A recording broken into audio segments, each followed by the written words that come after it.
পাকিস্তান যদি আনুষ্ঠানিক ক্ষমা না চায় এবং তিনটি বিষয় এখন অমীমাংসিত, বাংলাদেশের সর্বশ্রেষ্ঠ অর্জন মুক্তিযুদ্ধের সঙ্গে পাকিস্তানের নিপীড়নের গণহত্যার মতো বিষয়ের যে তিনটি বিষয় এখন অমীমাংসিত, সেটাকে জিয়ে রেখে, সেটাকে জারি রেখে পাকিস্তানের সঙ্গে কোনো ধরনের বন্ধুত্বপূর্ণ সম্পর্ক বাংলাদেশের পক্ষে করা আন্দোলন, যে মবক্রেসির উপর যে সরকার নির্ভর করে, সেটা অবশ্যই একটা মবক্রেসি কিন্তু ফ্যাসিবাদের একটা বড় বড় একটা জায়গা। হ্যাঁ, সুতরাং মানে ক করলে যদি সেটা ফ্যাসিবাদ হয়, একই কাজ করলে সেও ফ্যাসিবাদী। কিন্তু আবার দেখুন, এই যে চাঁদাবাজির বিষয়টি, যে ক করলে চাঁদাবাজি, খ করলে ডোনেশন, গ করলে হাদিয়া, অমুক করলে অমুক, বিষয়গুলো কিন্তু একই।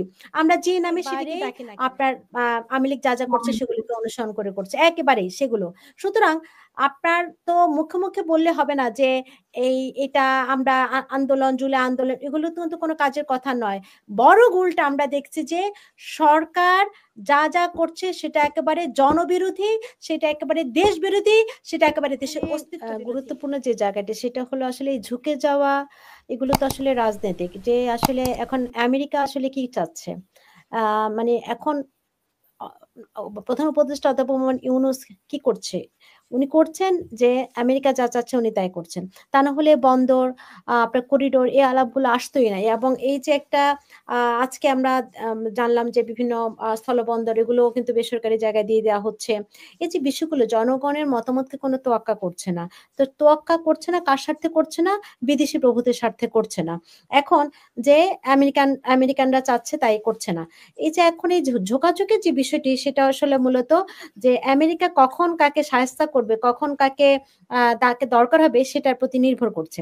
এখন যদি আমেরিকা ভারতকে শায়েস্তা করতে চায়, তখন তারা পাকিস্তানকে, বাংলাদেশকে তাদের হাতের হিসেবে ব্যবহার করবে। সে জায়গাটায় বাংলাদেশ পাকিস্তানের সঙ্গে আহ ঝুঁকবে, এবং তখন ওই পাকিস্তান থেকে আমরা ভাই ছিলাম, আমাদের ভাই ভাই বিভেদ, ওই ধরনের বক্তব্য আমাদের শুনতে হচ্ছে 54 বছর হলেও, এটাই সত্য। এবং আপনারা দেখেছেন যে পাকিস্তান বলেছে যে 2টা ইস্যু অলরেডি আপনার সলিউশন হয়েছে, এবং যেটা আমরা এনসিপি, আমাদের সকলে, আমাদের ছাত্র, আমরা খুবই, আমি ব্যক্তিগতভাবে শিক্ষক হিসেবে খুবই শক্ট হয়েছে যখন আমাদের ছাত্ররা বলেছে যে 71-এর ইস্যু নিয়ে আমরা ডিল করব।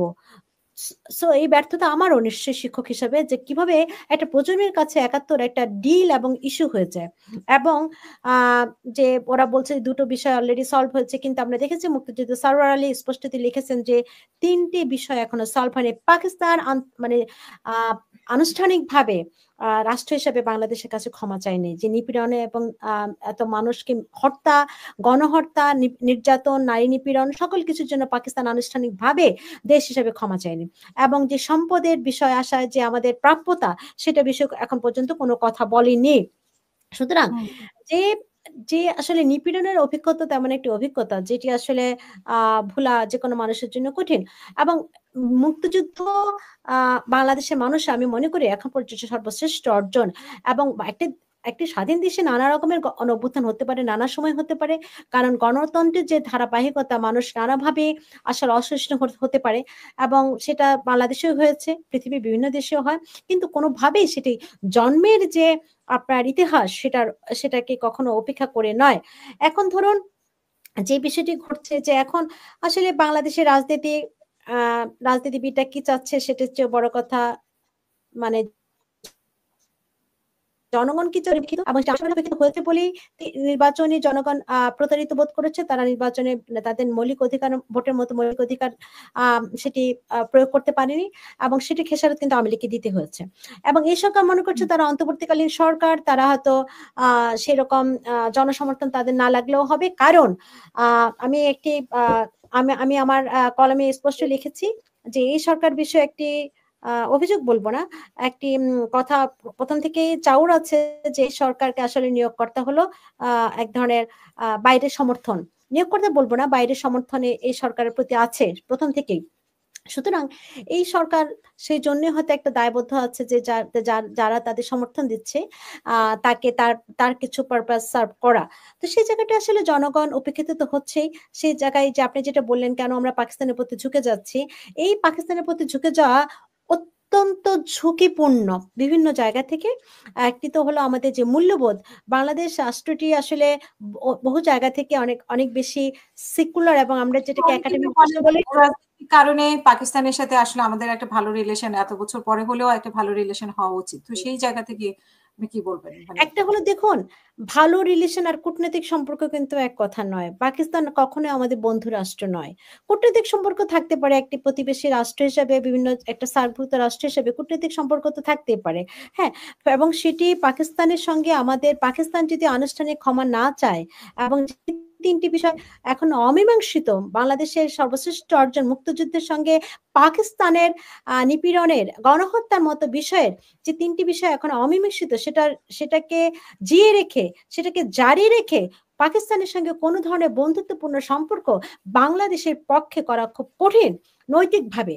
এখন কেউ যদি সেই নৈতিকতাকে অগ্রাহ্য করে শুধুমাত্র আপনার আদর্শিক জায়গা থেকে, ধর্মীয় আদর্শের জায়গা থেকে বা কিংবা কোনো ধরনের তাদের ধর্মীয় বিশ্বাসের জায়গা থেকে করতে পারে, সেটা একেবারে তাদের রাজনীতি দলে এজেন্ডা হতে পারে। কিন্তু আমি বিশ্বাস করি বাংলাদেশের জনগণ কখনো এই জিনিসটাকে সেভাবে গ্রহণ করবে না। কারণ আপনি একটা জিনিস দেখুন, কেন জামাতে ইসলামকে গত আন্দোলনে তাদের পরিচয় লুকিয়ে রেখে তাদেরকে আন্দোলন করতে হয়েছে, কারণ তারা এখনো জানে বাংলাদেশে জামাতে ইসলামী এবং ছাত্র শিবিরকে বাংলাদেশের মানুষ সেভাবে গ্রহণ করবে না। এই জন্য তাদের কিন্তু পরিচয় লুকিয়ে রাখতে হচ্ছে এবং তারা কোন আন্দোলনে ডাক দিলে সেটা মানুষ সেভাবে সে আন্দোলনে অংশগ্রহণ করবে না, যারা আপনার মুক্তিযুদ্ধের পক্ষের মানুষ।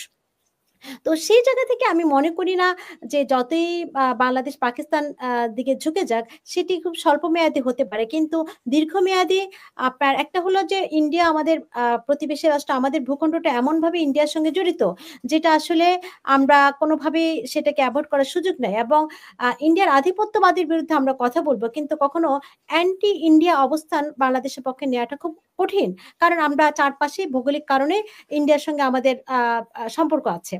তো সেই জায়গাতে দেখুন, খুব ইন্টারেস্টিং যে আমরা সকল আধিপত্যবাদের বিরুদ্ধে লড়াই করতে চাই, সেটা ভারত হোক, সেটা পাকিস্তান হোক, সেটা আমেরিকা হোক, কিন্তু আমাদের এমন হয়ে যাচ্ছে যে ভারত বিরোধিতার পরিবর্তে আমরা আমেরিকার শাসনকে ওয়েলকাম জানাচ্ছি, আমরা পাকিস্তানে সৌহার্দ্যকে মনে করছি যে না, এটা আমাদের ইতিহাস ভুলে কি আমাদের এখন এই জায়গাটা যেতে হবে, কারণ অমুক দেশ চাচ্ছে।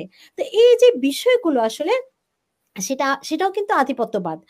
এই যে এই আন্দোলন যে মবক্রেসির উপর যে সরকার নির্ভর করে, সেটা অবশ্যই একটা মবক্রেসি কিন্তু ফ্যাসিবাদের একটা বড় বড় একটা জায়গা। হ্যাঁ, সুতরাং মানে ক করলে যদি সেটা ফ্যাসিবাদ হয়, একই কাজ করলে সেও ফ্যাসিবাদী। কিন্তু আবার দেখুন, এই যে চাঁদাবাজির বিষয়টি, যে ক করলে চাঁদাবাজি, খ করলে ডোনেশন, গ করলে হাদিয়া, অমুক করলে অমুক, বিষয়গুলো কিন্তু একই, আমরা যে নামে সেটাকে ডাকি না কেন। এখন এই যে দেখুন, আজকে বলছে যে মিডিয়াগুলো যে কাজটা করছে, সবসময় বলছে যে জনতা জনতা বিরোধিতা করেছে, প্রতিরোধ করেছে, বা আপনার এই যে একটা মবকে নানাভাবে বৈধতা দিচ্ছে।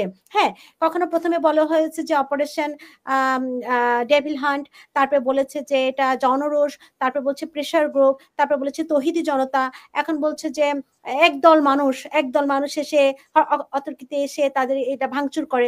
এই যে একটা লুকানো যে এটা মব, এটা একটা সরকারের পরিচালনা একটা টুলস, সেইটাকে না বলাও কিন্তু এক ধরনের রাজনীতি, এবং এগুলো কিন্তু এই মবক্রেসিকে বৈধতা দিচ্ছে। সুতরাং এখন তাহলে আপনাকে বলতে হবে যে কি কি ইনস্ট্রুমেন্টের উপরে ইউনূস সরকার টিকে আছে, কি কি ধরনের উপাদান আসলে জনগণের সঙ্গে এই সরকারের দূরত্ব এবং বৈরিতা তৈরি করছে। এবং স্পষ্টত যেহেতু এই সরকারের কোনো মানে ওভাবে আসলে আমি যদি বলবো যে কতদিন থাকবে বা এরকম কোনো রকমের বিষয় আসলে তারা মনে করছে না, সুতরাং তারাও কিন্তু এগুলোকে পাত্তাই দিচ্ছে না যে জনগণ কি বলছে। বরঞ্চ তারা সরকার পরিচালনার ক্ষেত্রে যা যা তাদের পক্ষে যাবে বা তারা যেভাবে মানে জনগণকে একটা চাপাতে পারবে, সেটা মবের মধ্য দিয়ে হোক, সেটা বিদেশি সমর্থনে হোক, কিংবা সেটা নানা রকম মুক্তিযুদ্ধে হেয় করার অপমান করা বা মুক্তিযুদ্ধকে অস্বীকার করার মধ্যে দিয়ে হোক সেটা চালু রাখবে। এবং এটা কিন্তু আমি আপনি সবুর ভাই শহীদ ভাই যতই বলুক না কেন সরকার এগুলোকে নিয়ে মাথা ব্যথা করে না, করবে না। বরং আমি দেখছি উল্টোটা, আমরা দেখছি যে প্রেস সচিব বারবার কিন্তু যে বাক্যগুলো ব্যবহার করছেন এগুলো কিন্তু একেবারে হুমকিমূলক বাক্য, এগুলো কিন্তু জনগণকে এক ধরনের ভয় দেখানো বাক্য। আমাদের কিন্তু ভয় দেখানোর যে জায়গাটা সেটা কিন্তু জনগণ ভয়ে আছে। আওয়ামী লীগ সময় একরকম, এখন আরেক রকম। এখন তো কথা কেন বলছে না, কেন শহীদ ভাই আমি কথা বলছি, কেন আপনার মাসুদ কামাল কথা বলছেন, কারণ এই যে জনগণ কথা বলছে না, কারণ জনগণ মনে করছে যে আমার বাসায় এসে মব করবে, আমাকে এসে হেনস্থা করবে, আমার বাড়িঘর ভাঙচুর করবে। এই যে একটা ভয়ের মতো দিয়ে জনগণকে রাখা, সরকারের সমালোচনা করা যাবে না, সরকারের সমালোচনা করলে মব করবে। অথচ আমরা দেখেছি যে উপদেষ্টা ইউনূস যখন প্রথম উপদেষ্টা হলেন বলে আপনার মন খুলে কথা বলুন, কিন্তু আসলে কি তাই হয়েছে?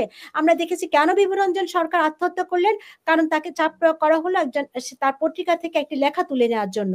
হ্যাঁ, এখন দেখুন সংবাদপত্রে সেলফ সেন্সরশিপ আছে, সংবাদপত্রে এক ধরনের আপনার চাপ দেওয়া হচ্ছে, এবং কি দেওয়া হচ্ছে, সরকারের প্রেস বিভাগ করছে যে এই লেখাটা তুলতে হবে।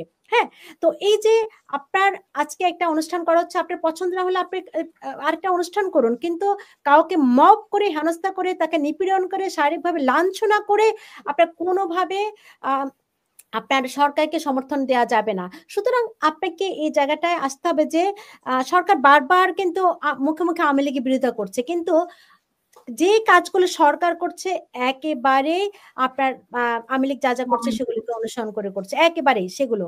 সুতরাং আপনার তো মুখে মুখে বললে হবে না যে এটা আমরা আন্দোলন, জুলাই আন্দোলন, এগুলো কিন্তু কোনো কাজের কথা নয়। বড় উল্টা আমরা দেখছি যে সরকার যা যা করছে সেটা একেবারে জনবিরোধী, সেটা একেবারে দেশ বিরোধী, সেটা একেবারে দেশের অস্তিত্ব বিরোধী।